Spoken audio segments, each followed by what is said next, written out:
Se és un apaixonado do motor ou necesitas cambiar de vehículo, este é o teu momento. Desde hoxe ata o domingo, o Pazo de Feiras e Congresos de Lugo acolle a 18ª edición do Salón do Automóvil, que chega de novo para converterse no epicentro do mundo do motor en Galicia.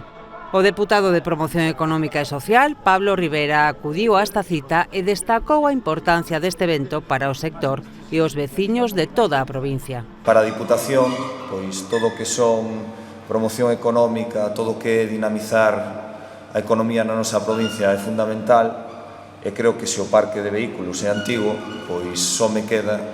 convidar a todos os veciños e veciñas desta provincia que teñan un coche antigo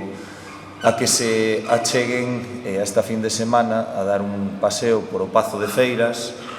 e podan ter a oportunidade de ver algo pois, que lles enche os ollos e lle enche o ollo e os anime a poder a facer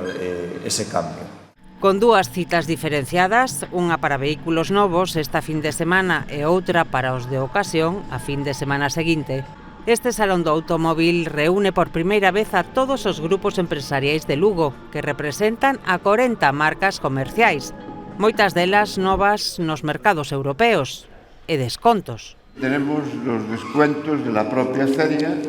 que ya son importantes, si se compra en feria, y aparte tenemos 6.000 euros que la organización pone como premio